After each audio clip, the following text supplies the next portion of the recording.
A piada é botar filósofo para jogar bola, né? Seria o equivalente a gente convidar um jogador de futebol para fazer uma palestra sobre filosofia grega antiga, sei lá, fora do lugar. E aí eles colocam os alemães, todos, o Hegel, o Schelling, e os gregos, porque os gregos e os alemães foram os povos que mais produziram filósofos. Ups. Tudo bem?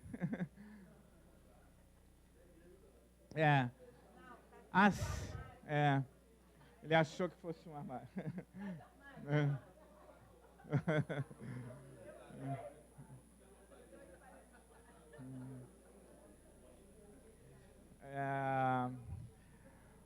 Do mesmo jeito que o Brasil e a Argentina foram os povos mais produziram os jogadores de futebol.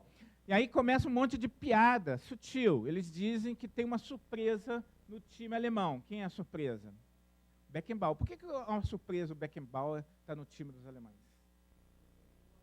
Porque ele é jogador de futebol mesmo e não filósofo. O que ele está fazendo ali? Né? É estranho. Beckenbauer era da seleção lá de 74. Por que o Arquimedes é uma surpresa, né, entre os gregos, os jogadores gregos? Aí já é mais sutil. Né? Não é bem isso, porque todo mundo era matemático também na época. Né? Porque os filósofos gregos viviam nessa coisa mais unificada do conhecimento. Todo mundo era astrônomo, astrólogo, botânico e matemático. As coisas estavam mais misturadas. Mas o Arquimedes é uma coisa diferente da galera da época, que o Arquimedes gostava de fazer experimentos. Isso não era comum. Os filósofos eles faziam descrições sobre o mundo, sobre as plantas, sobre os peixes, sobre os planetas, sem fazer experimento nenhum, só usando o raciocínio dedutivo. O raciocínio dedutivo é o método que o Sherlock Holmes usa. O Sherlock Holmes não sai correndo atrás dos bandidos. Bom, nessa versão nova até sai, né? Mas o tradicional, ele fica no gabinete, fumando cachimbo, pensando, deduzindo e decifrando os problemas. Era assim que os filósofos gregos antigos faziam ciência, sem experimentação. O Arquimedes gostava de experimentar. Então, imaginamos que é por isso que ele é uma exceção, porque ele é meio moderno. Né? Só assim. Exatamente. E aí, os juízes quem são? Quem mais? Santo Tomás, Santo Agostinho. Porque, na tradição, esses caras são considerados santos também, na tradição religiosa. Para a filosofia, não. A gente não... A ideia é que eles não vão roubar como roubaram o Fluminense contra o Corinthians aí no domingo, no último minuto. Né? Então, supostamente, o cara santo vai fazer isso. E quando inicia o jogo, essa é a piada principal, o que acontece? É uma piada de filosofia cristã, né? Isso dos juízes. Mas que quando o juiz apita o início do jogo, o que acontece? Ninguém joga, eles começam a pensar. Tem gente que diz assim, eles não fazem nada. Não é verdade. Eles estão pensando. Só que pensar parece ser não fazer nada para quem está nessa dialética, né, entre teoria e prática. Então, pensar não está fazendo nada. E eles, de fato, não chutam a bola. Ficam lá, discutindo. Alguns discutem um entre o outro, qual o sentido da bola, né, o que eu estou fazendo aqui, né, e por aí vai. E nada acontece o primeiro tempo todo. Essa é a piada principal, que é uma piada antiga de dizer quem faz filosofia se desconecta do mundo, não sabe jogar bola, pensar não serve para nada. Essa que é a ideia. Só que tem uma segunda parte. Vamos ter som? Será? Não sei. Seria legal, né? Que estranho, né?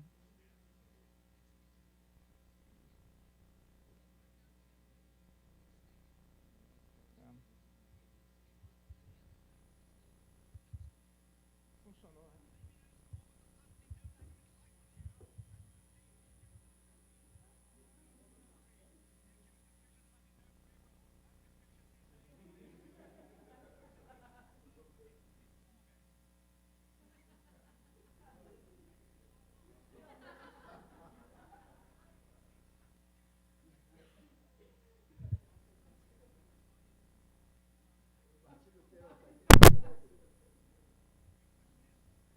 Eu vou tirar vou tirar de novo isso aqui.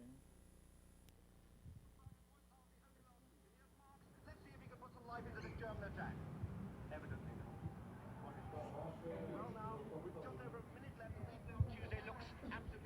máximo o volume. Máximo.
Com som, a narração é mais legal.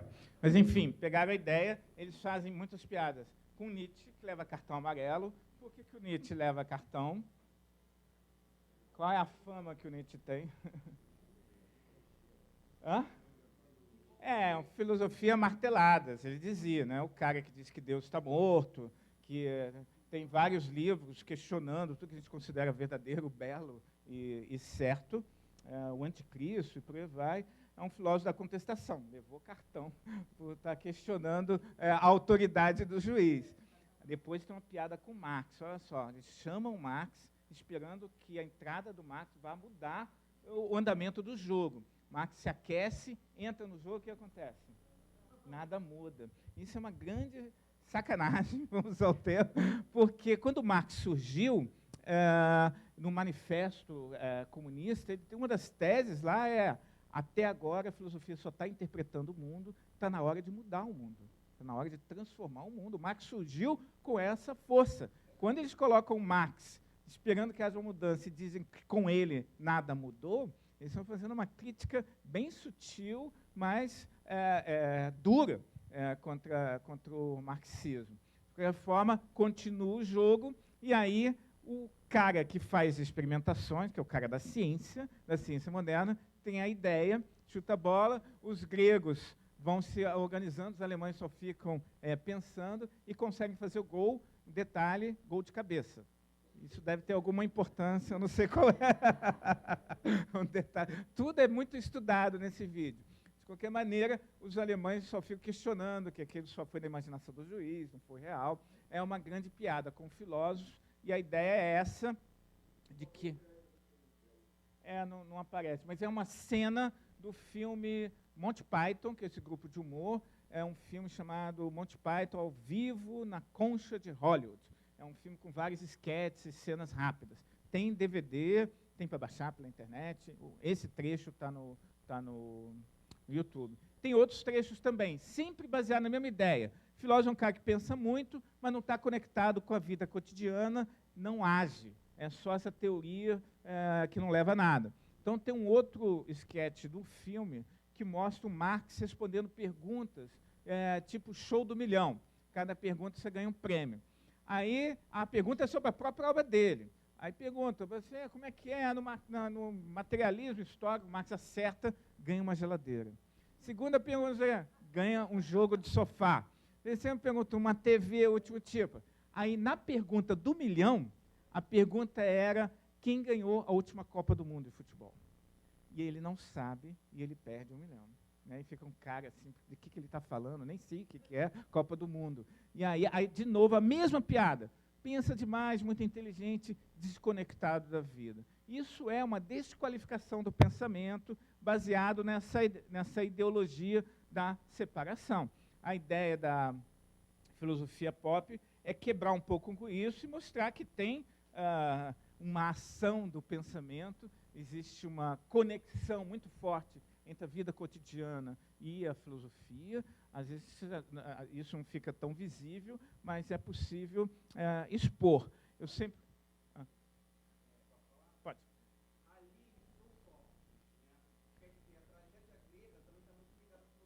É.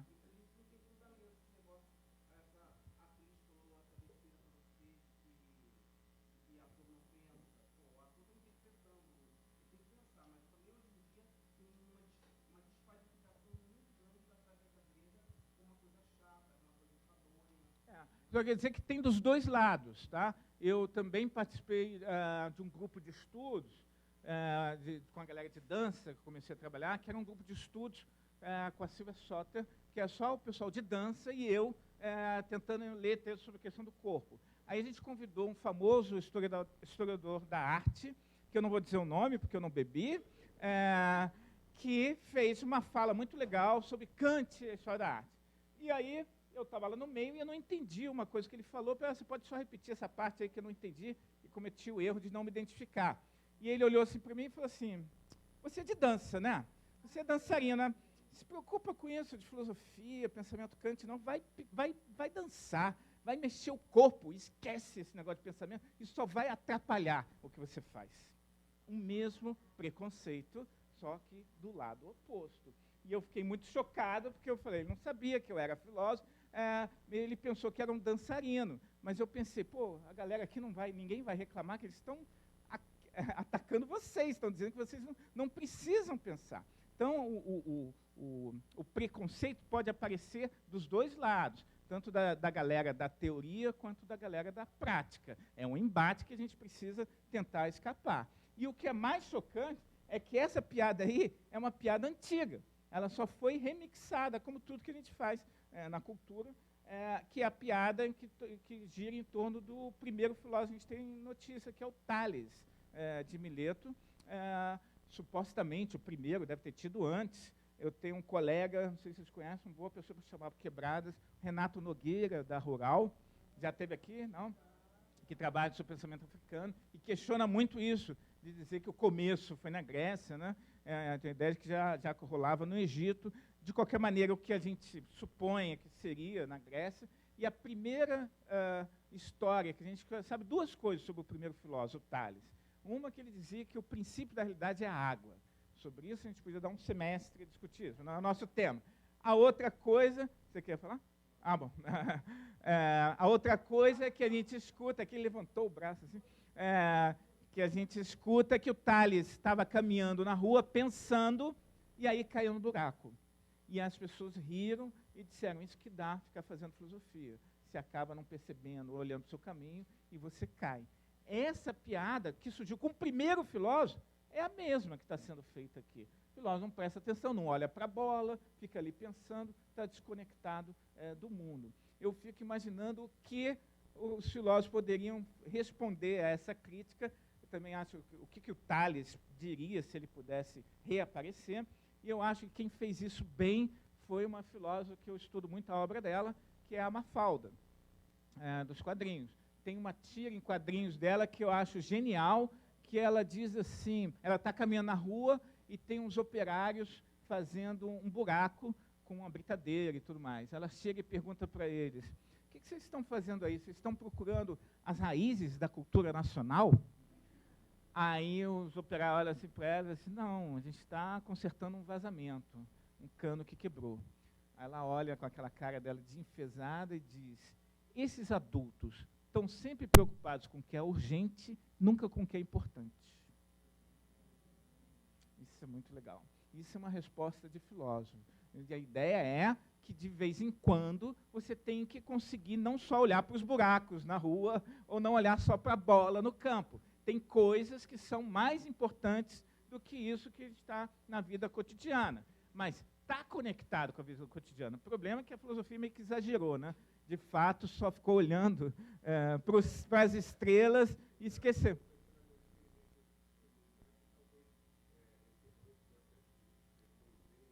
Justificadamente. Justificadamente. A academia virou uma coisa, concordo.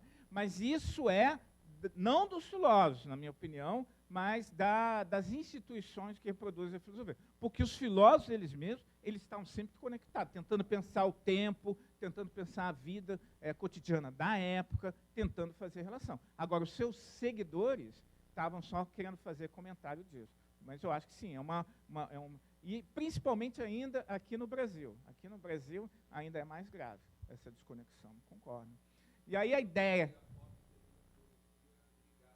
Isso, conectada, eu gosto de dizer estrábica. Porque tem que tentar olhar para as questões importantes e olhar para os buracos. As duas coisas importantes. Só olhar para as estrelas, você cai nos buracos. Só olhar para os buracos, você vai virar um tatu, entendeu? E você só vai ficar preocupado do urgente para o urgente. Eu tenho que consertar isso, tenho que pagar a conta tal, né? Mas você tem que parar em algum momento e para pensar as novas formas de controle que estão acontecendo. E para isso você tem que desviar um pouco o olhar do buraco. Uma forma de nos controlar é nos manter sempre em dívidas, né? Tem que pagar essa dívida, tem que pagar aquilo ali, tem que resolver aquele treco. Aí nunca dá tempo de você pensar em outras. Você tem que conseguir se suspender dessas exigências também.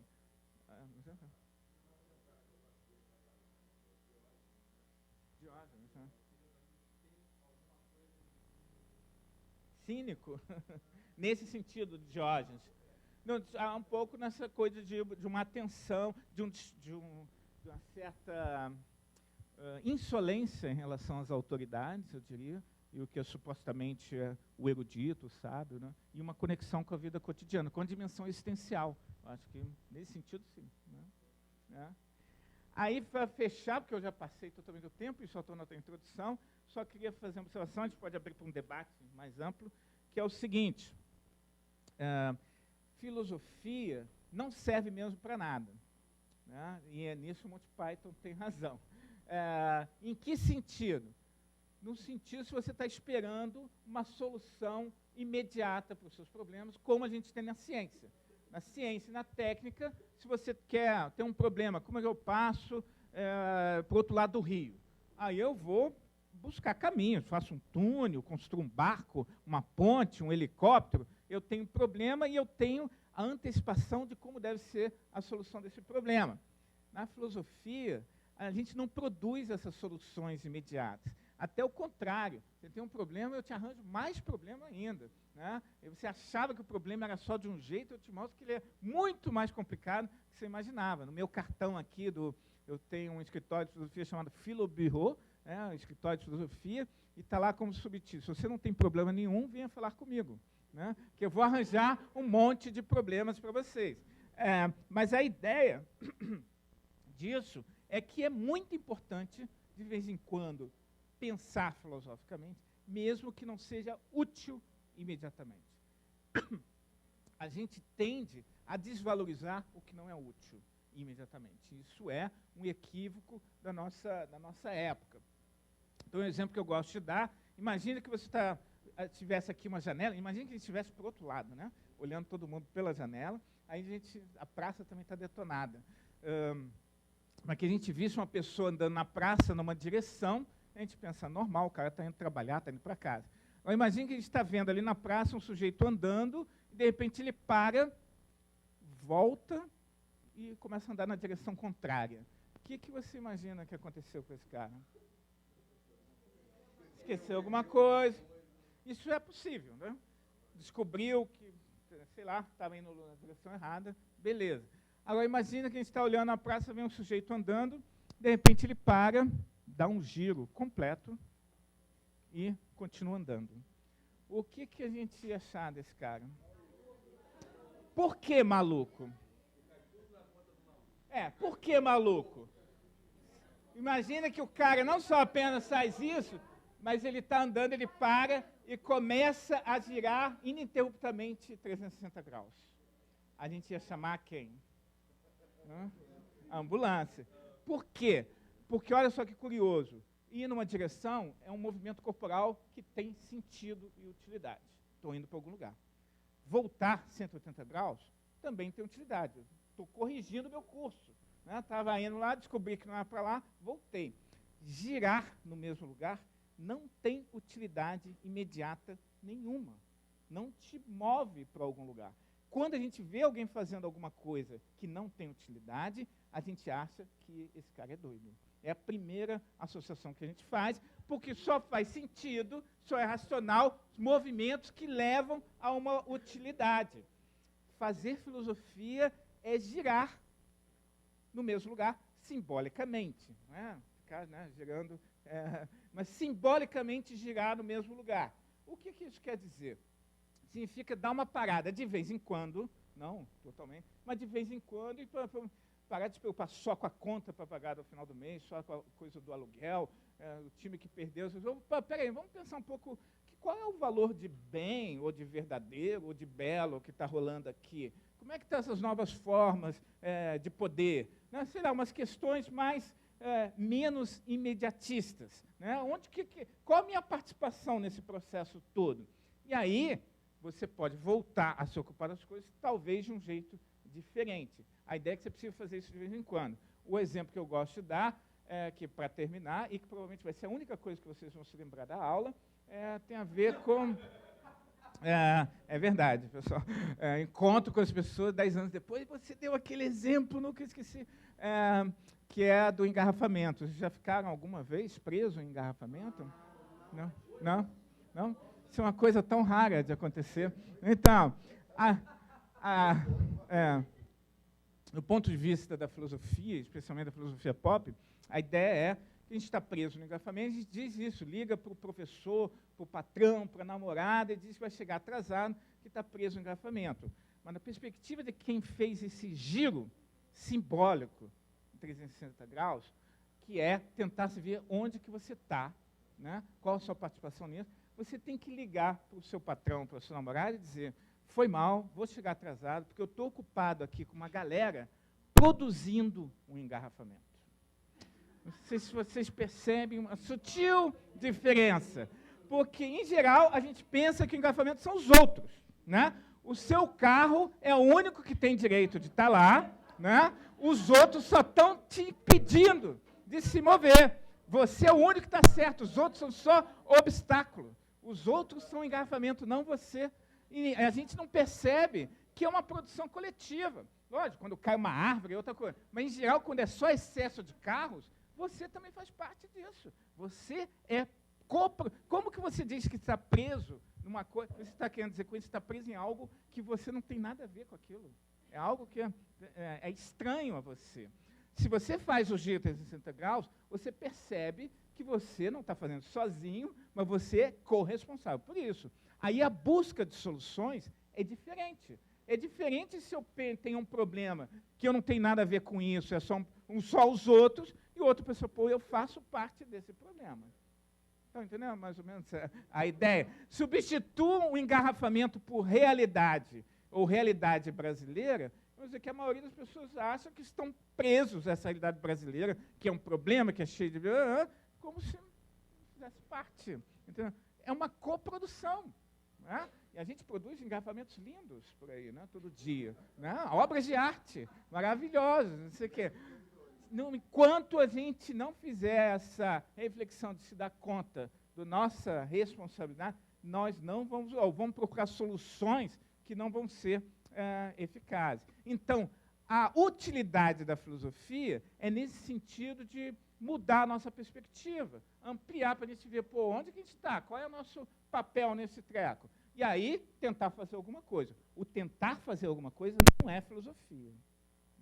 Filosofia é a preparação para fazer alguma coisa. Fazer outra coisa pode ser arte, política. Agora, se outra coisa vai fazer, vai ter mais força se você tiver feito esses giros. Há o efeito colateral de quando você faz os giros, você pode ficar tonto. Né? Então, é muito comum, em aula de filosofia, você sair meio desnorteado, né? Meio sem saber, sabendo menos do que sabia antes de começar. É muito comum. Está lá no meu objetivo pedagógico. No final do semestre, os alunos deverão saber menos do que sabiam quando na primeira aula. Né? É isso. Mas, além do efeito colateral, você se dá com, pô, eu estou aqui, né? Ó, eu estou indo para lá, é isso mesmo que eu quero. Vou terminar mostrando uma tentativa de fazer, só para manter a imagem do futebol, não sei se eu vou achar aqui, uma tentativa de utilizar o giro.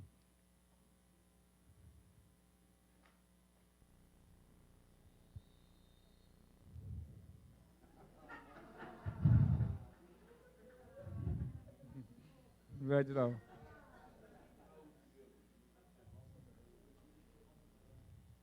Quer que vá de novo?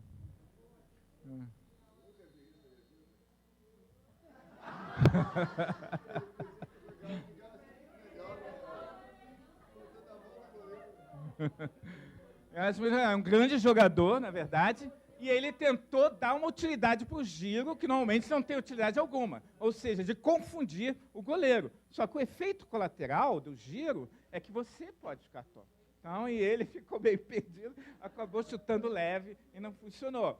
Então, essa é a vantagem e a desvantagem da filosofia. Ela permite, ela propõe isso de suspensão dessa lógica de só se preocupar com gente. A filosofia pop não quer perder essa conexão. Tem riscos, mas isso pode preparar para outras ações. Né? Não, a filosofia pop quer ser cômica também. Não, você ia falar? Estamos abertos para o debate agora. Isso foi a introdução.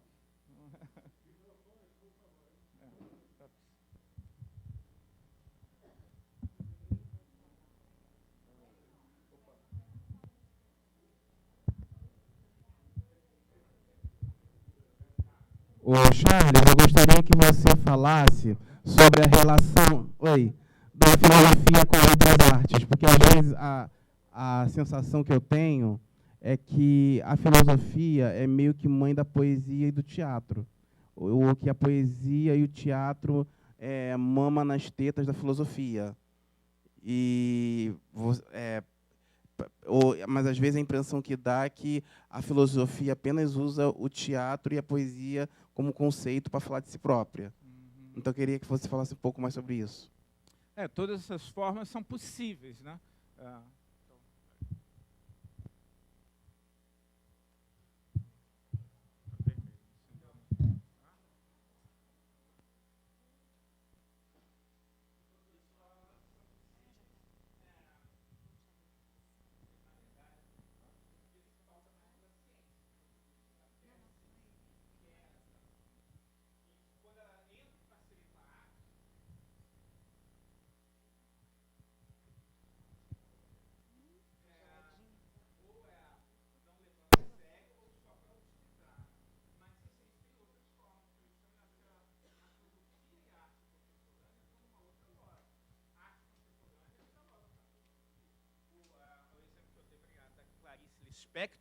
A Clarice Lispector no Hora da Estrela. Na Hora da Estrela, ela conta uma história e pensa sobre o que é contar uma história. É uma reflexão filosófica sobre o gesto de escrever, que é típico da arte contemporânea. Inclusive, aqui no Brasil, eu diria que os grandes pensadores brasileiros são Clarice Lispector, Guimarães Rosa, Machado de Assis, porque eles estão misturando arte e pensamento. Então, existem várias maneiras de articular isso, né? Eu acho mais legal nesse esquema da parceria. Eu, pessoalmente, acho que a filosofia é um subgrupo da literatura. A literatura é o gênero mais amplo, a filosofia é uma forma de escrita menor, inferior, né? Em todo sentido. Opa. Cara, eu não sei se é uma pergunta exatamente, mas é que tem a ver com o trabalho de muita gente aqui da turma. Quando você falou essa coisa da inutilidade, dessa forma, né, da filosofia, né, coisa do giro, eu sempre penso no trabalho de arte que é feito em comunidades, por exemplo, para os pobres, de modo geral, né, que, em geral, se bota muita ênfase naquela coisa de tirar o cara da criminalidade, ou ocupar o tempo do jovem, mas nunca numa coisa assim, viver essa inutilidade, por exemplo. Os projetos que eu acho mais legais com arte em comunidade são aqueles que marcam, que eu vejo, são aqueles que a molecada convive com essa possibilidade de fazer alguma coisa que não é exatamente útil. Né? Eu acho que essa observação da filosofia é muito bacana. Assim, eu me senti bem contemplado por essa ideia da filosofia pop. Legal. Venha para o nosso lado, nós vamos dominar o mundo. Estou brincando, mas a ideia... E agora ficar... Duas coisas que eu acho importantes nisso. Uma, esse problema da contrapartida social. Né? Todos os projetos têm que ter contrapartida social. Isso, em princípio, é uma coisa bacana, mas tem uma coisa meio estranha nisso que está sendo dito, o discurso subliminar só pode fazer arte se tiver uma utilidade. Né? E deveria ser possível fazer um projeto, mesmo sem ter qualquer tipo de contrapartida, pelo simples prazer de experimentar outras formas de existência. Então, eu acho que, não estou querendo dizer que a contrapartida social seja ruim, mas só pode, assim, Isso é estranho. Então, parece que tem um jogo assim, ou a arte não serve para nada, ou a gente vai apoiar a arte desde que ela sirva para alguma coisa, desde que ela trabalhe, né, para a sociedade. Acho estranho. E aí, eu concordo com você, eu fui uma vez convidado para fazer uma fala sobre o que é filosofia num projeto lá na Cidade de Deus. Um projeto já tem tempo, tem mais de 10 anos, que era um projeto Primeiro Emprego, não sei se você já ouviu falar, era uma ONG que tentava ajudar os garotos a se preparar para entrar no mercado de trabalho. Então, tinha aula de inglês, de computação, digitação, blá, blá, um monte de coisa. Aí eu falei um pouco dessa coisa da filosofia e enfatizei esse caráter de não ser inútil. E eles ficaram mobilizadíssimos, porque eles falaram, pô, aqui o tempo todo a gente está sendo cobrado a aprender coisas de aplicação imediata, coisas práticas, para se preparar para entrar no mercado. A gente não sabia que tinha uma coisa que a gente pode fazer sem ter. Eles acharam o máximo essa possibilidade, porque a gente vive num mundo mega pragmático, né, com o valor, o julgamento do nosso valor é decidido pelas as aplicações imediatas. Nesse sentido, é bom resgatar um pouco isso, né? Não quer dizer que não seja importante, só não está na lógica do imediatismo. Acho que é por aí mesmo. Defendo isso bastante. Os alunos do primeiro período sempre perguntam, mas, professor, para que serve? Quando eu estava no primeiro período de filosofia, eu me angustiava com isso, tinha que explicar isso para os meus pais, né? Mas o que você está fazendo? Para que serve esse treco para os meus amigos? Meu professor de física, ele achava que eu tenho que fazer física. Você está desperdiçando sua vida, fazendo... E eu procurando, não, serve para pensar, serve para...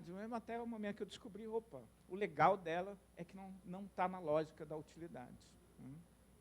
Tem outras potencialidades. Outros autores que jogam no time da filosofia pop. Bom, o principal é o Nietzsche, né? Mas tem muita gente aí, o Deleuze, o Derrida, o Merleau-Ponty. No Brasil, um cara chamado... Esse é um cara bem legal, que pouca gente conhece, um filósofo brasileiro, muito bom, chamado Flusser. Vamos falar? Wilhelm Flusser, conhecido no mundo inteiro, muito pouco no Brasil. A obra dele está sendo traduzida, publicada em alemão, inglês, em francês. Aqui pouca gente conhece. Grande pensador. Escreveu um livro que se chama Fenomenologia do Brasileiro. Um dos livros mais interessantes, tentando pensar a cultura brasileira. Está esgotado, editora UERJ, mas dá para achar no estante virtual, no sebo, né? E por aí vai. Deixa eu ver quem mais tem aí. São esses os principais, eu diria. Ele é o cara que escreveu, mas ele não fez isso, ele é famoso por isso. Ele escreveu um livro chamado Filosofia da Caixa Preta, pensando na discussão da imagem técnica. Mas ele escreveu vários outros livros sobre a cultura brasileira. Ele tem um livro muito legal sobre a filosofia da migração, né? Então, é um pensador brasileiro muito importante, dos principais do século XX. E filósofo pop. Você estava falando aí do urgente, do... Ele estava ali, de fato, ele estava ali antes. Gostaria de saber sobre o embate da filosofia, na história da filosofia e religião, né? Como a filosofia pop vê a religião hoje e o poder político? Religião e o poder político? Aí você está pensando em alguma coisa específica, não? Não, em geral, em geral. Não sei se a coisa não é assim que tem resposta para tudo. Tem que pensar, né, nessas coisas. Não é assim, tac, né? Eu só ia dizer o seguinte, que... Teve épocas assim, que a igreja, ou a religião era contra a filosofia, e teve épocas até que tinha um certo emparelhamento, né, de pensamento. Queria saber, no pensamento pop, como é que fica isso? Então, eu acho que bem assim, em sentido bem amplo, pensar que estão falando de temas parecidos, mas de modos diferentes, né? Estão tocando as mesmas questões, mas são maneiras diferentes de lidar com elas. E aí é lógico que teve momentos de embate, mas que pode virar dogmatismo para os dois lados. Você dizer, a religião dizer não pode ter pensamento, tem que só aceitar o que está aqui na autoridade, ou também o contrário dos iluministas lá do século XVI e XVII, que achavam que tinha que acabar com aquilo tudo. São duas formas de dogmatismo. Mas eu diria que é quase inevitável a ideia do conflito, porque você pode até pensar assim, eu acredito em Deus, mas eu sei que não é o único, e eu não vou tacar fogo nessa mesquita que tem aqui na minha rua, só porque é outro Deus. Eu tolero que eles existam. Não sei se você está entendendo. O radical é dizer assim, chego no novo continente, encontro lá os índios, imponho a eles o Deus cristão, se não aceitar vai morrer. Isso é óbvio que tem que lutar contra esse tipo de dogmatismo. Agora, tem uma coisa que é mais sutil, que é a da tolerância, que você fala assim, eu tenho aqui a minha religião, mas eu aceito que todas as outras, mas eu sei que elas estão erradas, entendeu? Assim, eu concordo que existam outras, mas, vai tudo para o inferno.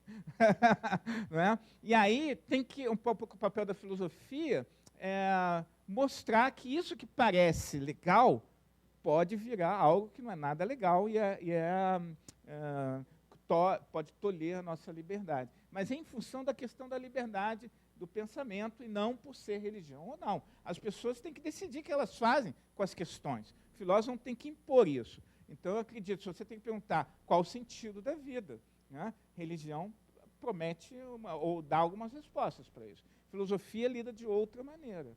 A filosofia vai dizer, em geral, dizer assim, você vai ter que aguentar não conseguir ter uma resposta para essa pergunta. Mas a escolha você tem que fazer sua. O filósofo só faz assim, qual é a consequência se você acredita que não tem resposta alguma, se você acredita que a resposta é em tal religião, se você acredita que a resposta é em acumular capital, quais as consequências disso para você e para a sociedade? Isso foi uma boa resposta, mas é um tema muito espinhoso. Não é?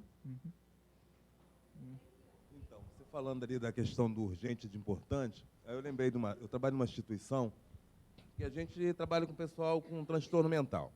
Então o maluco chegou, calor de 50 graus, andou de Campo Grande até Bangu. Chegou na hora do almoço, a malucada queria comer. O outro maluco chegou e deitou no chão, que estava limpinho, geladinho. Aí os outros, levanta, Renato, está na hora do almoço. Estou ocupado. Ocupado fazendo o quê, Renato? Estou descansando. Descansar é importante. Legal. E você falou também do não fazer nada, ou da questão do cara que girou ali, está maluco. Cai tudo na conta do maluco. Uma vez o maluco chegou para mim e falou, Jacques, por que cai tudo na nossa conta? Se alguém tira roupa na rua, cai na nossa conta. Se o cara acabou de entrar na escola, matou 15 pessoas, agora cai na nossa conta também? Verdade. Quer dizer, aquela coisa da dificuldade da gente pensar e assumir aquilo, não sei muito essa coisa, cai sempre na conta do outro, aquilo que é a nossa responsabilidade também, como a questão do engarrafamento também, não é isso?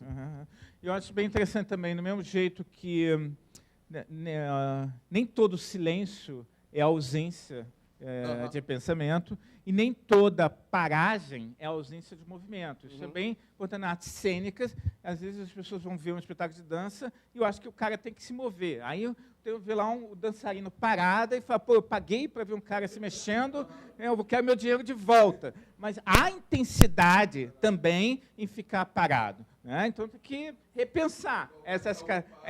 exatamente. E é interessante que a palavra negócio, a origem dela é a negação do ócio, não é? É interessante isso. Isso me lembrou... O ócio pode ter uma dimensão afirmativa e fértil. Né?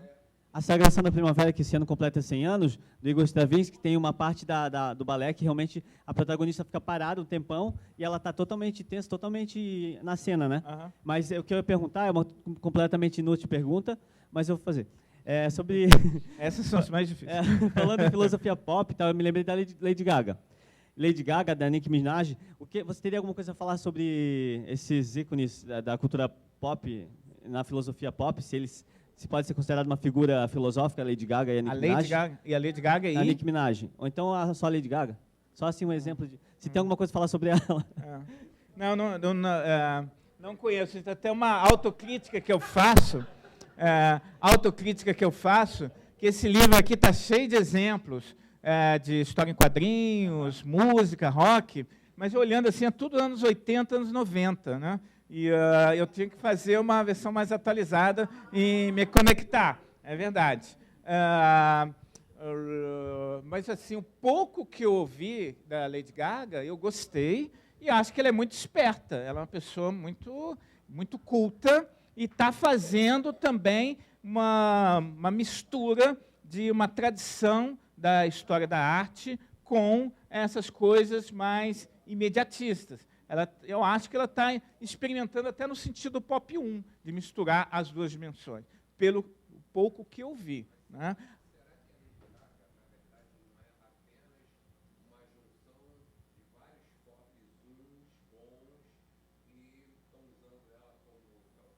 Mas quem está usando?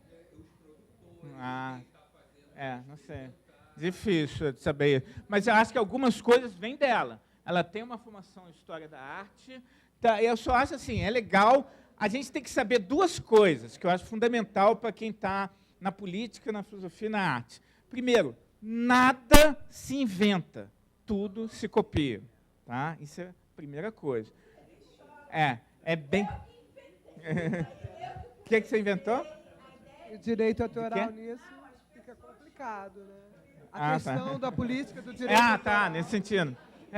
E isso, galera, não é só agora, com a onda dos DJs, não sei o que, do remix, desde a antiguidade, tudo é remix. Esse mesmo Tales de Mileto, que a gente considera o primeiro filósofo, ele não teve uma iluminação divina, não sei o que, o cara estava antenado, estava ouvindo viajantes, trazendo coisas ali, fez uma recompilação. Todo criador na filosofia, na literatura da ciência, é um DJ. Ele está reorganizando Camões, Shakespeare, reorganizando materiais. Isso é uma coisa importante para a gente tirar do pedestal o artista, é o cara que é melhor do que os outros e consegue fazer coisas inovadoras que ninguém nunca tinha pensado, super original. Não é isso. Agora, outra coisa que é bom é conhecer essa história, né? Então, por exemplo, quando a Lady Gaga faz um vestido de carne, aí você fala, porra, a mulher é genial.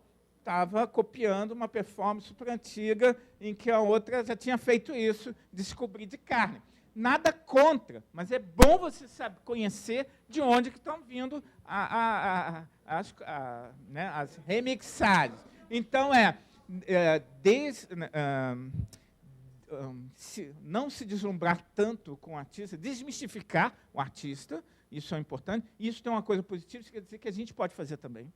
Né? Se não precisa ser um ser iluminado pelo destino, pela natureza, pela genética, que quer que seja, é possível. Agora, é bom ir conhecendo essa história, né? Aprender com ela. Ô, Charles, só um instantinho, só mais duas perguntas, porque a gente já está entrando no no horário da Sandra, que já está aqui. Tá bom. Então, Posso Ruth e você, e aí fechamos, tá bom? Vou pegar até esse ganchinho, vou falar de uma angústia muito, muito íntima minha, assim, muito pessoal.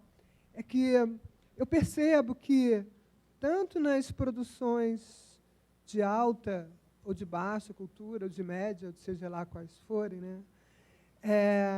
De qualquer estilo, de qualquer momento, tem coisas boas e tem coisas ruins. Agora, eu não consigo perceber, isso aí eu confesso que é eu considero isso uma questão minha, assim, uma insuficiência minha. O que faz aquilo ser bom ou ser ruim?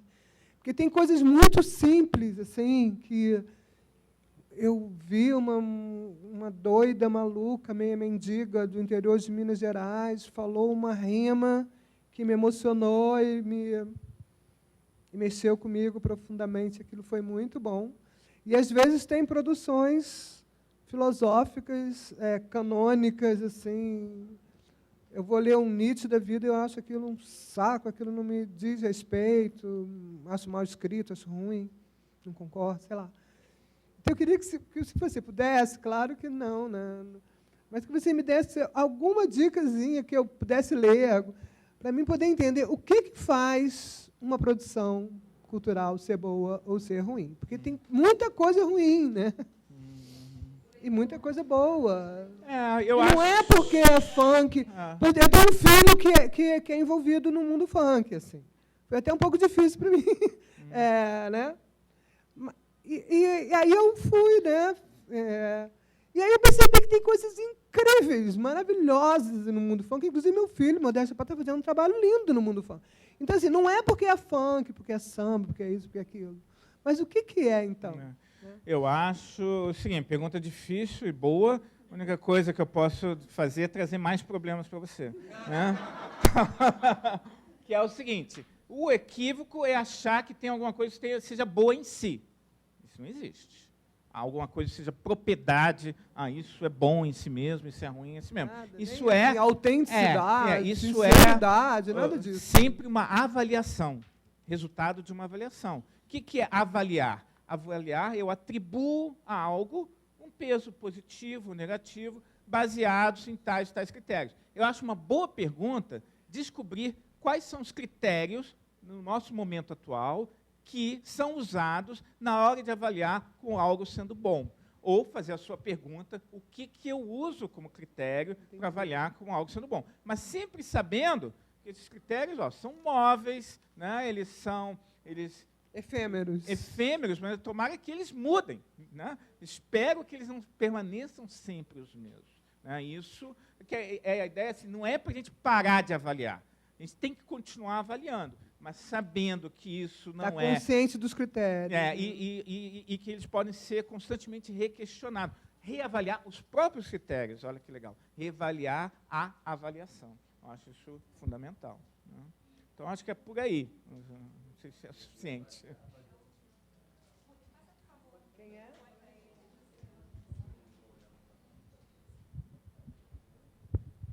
Agora vou ter que me lembrar qual é a pergunta.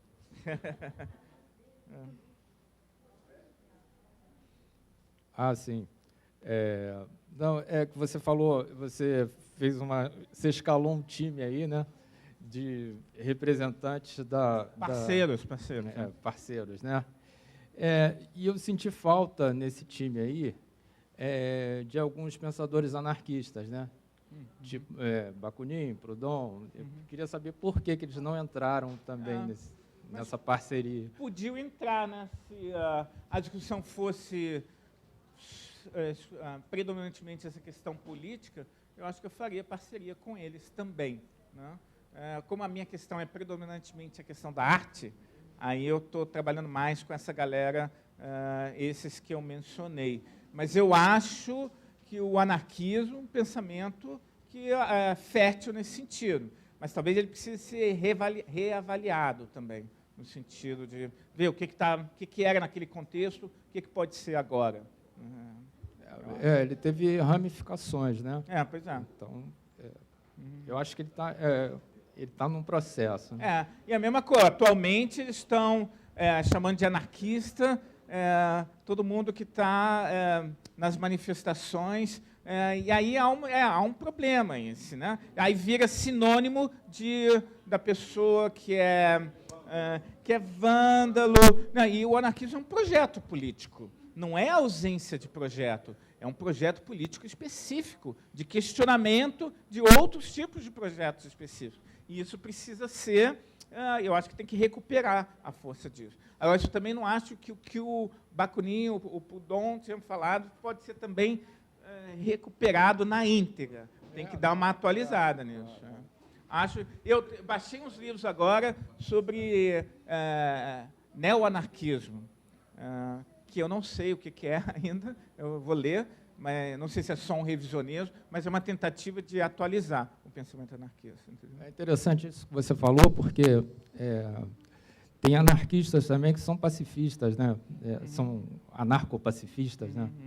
Gandhi, Cristo, são considerados anarquistas. Pode ser, se você pensar, eu penso que a filosofia pop anarquista, num sentido bem estrito, que anarquismo vem de sem arqué, sem um princípio inquestionável, voltando à ideia daquela coisa paradoxal. O único princípio inquestionável é que não há princípios inquestionáveis. Isso é uma postura anarquista de fundo, entendeu?